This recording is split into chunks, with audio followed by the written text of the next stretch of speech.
بسم اللہ الرحمن الرحیم۔ صلی اللہ تعالی علی حبیبہ محمد وآلہ وسلم۔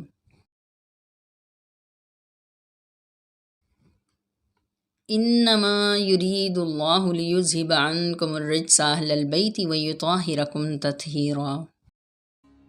شیخ اہل بیت حضرت امام جعفر صادق علیہ السلام 17 ربیع الاول 83 ہجری کو مدینہ منورہ میں پیدا ہوئے۔ آپ کے والد گرامی امام محمد باقر علیہ السلام فرماتے ہیں کہ میرا یہ فرزند ان چند مخصوص افراد میں سے ہے جن کے وجود سے اللہ تعالیٰ نے بندوں پر احسان فرمایا ہے، اور یہی میرے بعد میرا جانشین ہوگا۔ جعفر جنت میں ایک شیریں نہر ہے جس کا دودھ صرف انبیاء کرام کے لیے مخصوص ہے۔ اسی مناسبت سے آپ کا نام جعفر رکھا گیا، کیونکہ آپ کا فیض عام جاری نہر کی طرح ہے۔ آپ نے آنکھیں علمی گھرانے میں کھولی اور مدینہ طیبہ کی اس مقدس سرزمین پر پرورش پائی جو علم کا گہوارہ ہے۔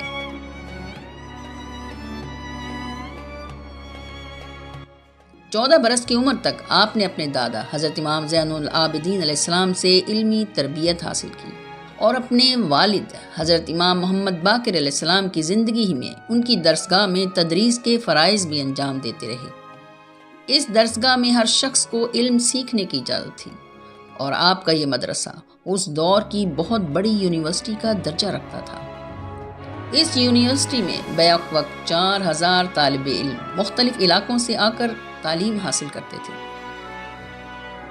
حضرت امام مالک رحمۃ اللہ علیہ، حضرت بایزید بستامی رحمۃ اللہ علیہ، حضرت امام ابو حنیفہ رحمۃ اللہ علیہ، حضرت سفیان ثوری رحمۃ اللہ علیہ، حضرت یحییٰ بن سعید انصاری جیسے اکابرین نے آپ کی بحر علم شخصیت سے علمی پیاس بجھائی۔ حضرت امام جعفر صادق علیہ السلام کے شاگردوں میں بڑے بڑے مفکر اور سائنسدانوں نے بھی نام پیدا کیا ہے۔ مشہور سائنسدان جابر بن حیان بھی امام کے شاگردوں میں سے تھا۔ کتاب سپر برین ان اسلام میں حضرت امام جعفر صادق علیہ السلام اور جابر بن حیان کا مکالمہ روح کے حوالے سے تفصیلاً درج ہے۔ سلسلہ عظیمیہ کے امام ابدال حق حضور کلندر بابا اولیاء رحمۃ اللہ علیہ بھی حضرت امام جعفر صادق علیہ السلام کے خاندان کے خانوادہ ہیں۔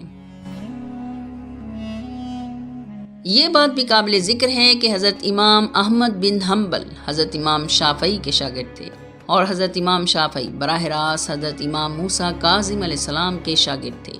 اس طرح چاروں بڑے مسالک مالکی، حنفی، حنبلی، شافعی کے اماموں نے براہ راست یا بالواسطہ آل نبی اولاد علی سے روحانی علوم حاصل کیے۔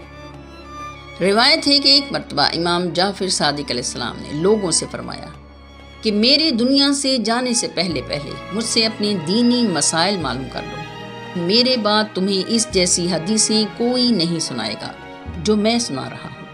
پھر فرمایا میری حدیث میرے والد گرامی کی حدیث ہے، ان کی حدیث میرے جد بزرگوار کی حدیث ہے، ان کی حدیث رسول اللہ صلی اللہ علیہ وآلہ وسلم کی حدیث مبارکہ ہے۔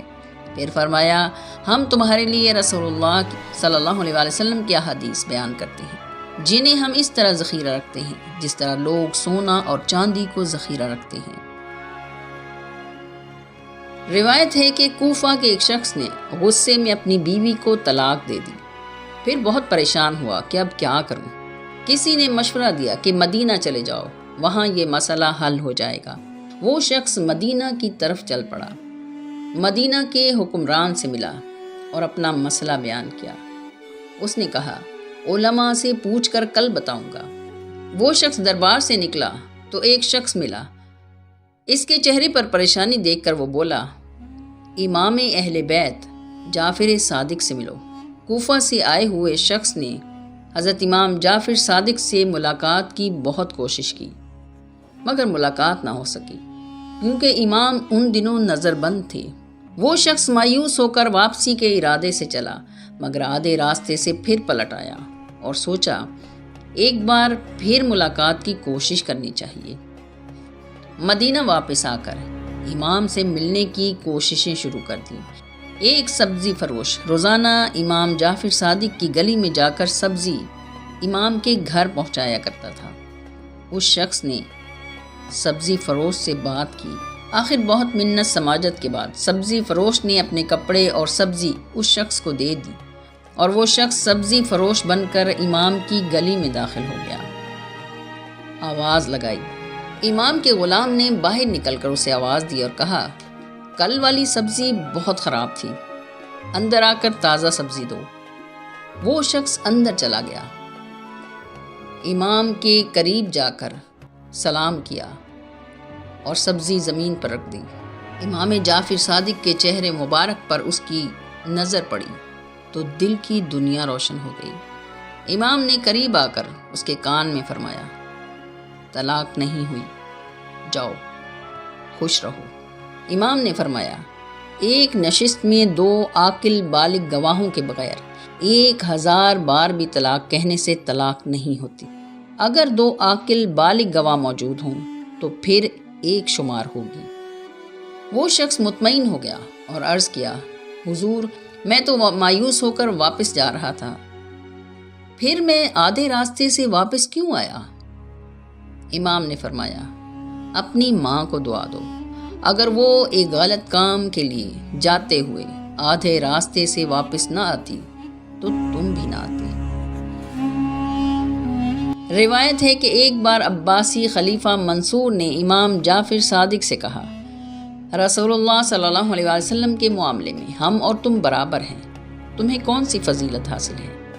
تو امام نے فرمایا، اگر رسول اللہ صلی اللہ علیہ وسلم تم میں سے کسی کو نکاح کا پیغام بھیجیں اور اس سے شادی کرنا چاہیں تو یہ آپ صلی اللہ علیہ وسلم کے لیے جائز ہے، جبکہ ہم میں سے کسی کے ساتھ نکاح کرنا آپ صلی اللہ علیہ وسلم کے لیے جائز نہیں۔ یہ اس بات کی دلیل ہے کہ ہم حضور سے ہیں اور حضور ہم میں سے ہیں۔ پروفیسر این میری شمل اپنی کتاب میں لکھتی ہیں کہ پیغمبر اسلام کے اہل بیت میں حضرت امام جعفر صادق علیہ السلام تصوف یعنی روحانی علوم کے سب سے بڑے معلم ہیں۔ آپ نے ایک تفسیر لکھی ہے جو سلیمی تفسیر میں محفوظ ہو چکی ہے۔ یہ تفسیر تصوف و حقائق کا بہترین خزانہ ہے۔ حضرت امام جعفر صادق علیہ السلام کے نزدیک قرآن پاک کے 4 مطالب ہیں۔ قرآن کا ظاہر عوام کے لیے، اشارات خواص کے لیے، لطائف اولیاء کرام کے لیے، اور قرآن مجید کے حقائق انبیاء کرام کے لیے ہیں۔ کتاب شان علی جلد 2 میں ہے کہ امام جعفر صادق علیہ السلام کا مقام قطبیت کبریٰ پر فائز ہونے کا عظیم دن 22 رجب ہے۔ یہ بہت بڑی نعمت ہے اور اس مقام پر صرف اولاد فاطمہ ہی فائز ہوتی ہے۔ اس نعمت پر خوشی کا اظہار کرنے کو کنڈوں کی نیاز کہتے ہیں۔ حضرت امام جعفر صادق علیہ السلام فرماتے ہیں کہ اللہ اکبر کا مطلب ہے اللہ بہت بڑا ہے۔ سلسلہ عظیمیہ کے سربراہ الشیخ حضرت شمس الدین عظیمی صاحب بھی اللہ اکبر کا ترجمہ یوں فرمایا ہے کہ اللہ بہت بڑا ہے۔ جابر بن حیان، جس کو کیمسٹری کا بابا کہا جاتا ہے، اس نے 500 سے زیادہ کتابیں لکھی۔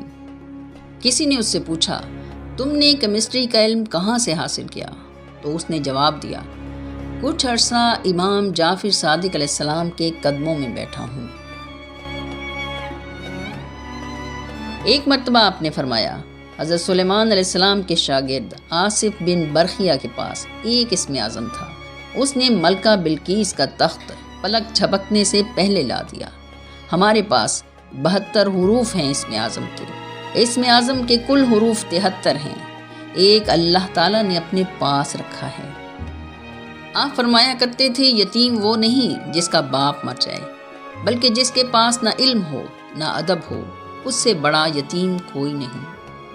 صادق آل محمد حضرت امام جعفر صادق علیہ السلام 15 شوال 148 ہجری کو زہر دیے جانے کی وجہ سے مدینہ منورہ میں شہید ہوئے۔ آپ کی قبر مبارک جنت البقیع مدینہ منورہ میں واقع ہے۔ اللہ تعالی ہم سب کو اہل بیت اطہار اور اپنے پیاروں کا ذکر کرنے اور سننے کی توفیق عطا فرمائے اور حسن ادب سے نوازے۔ آمین یا رب العالمین، آمین۔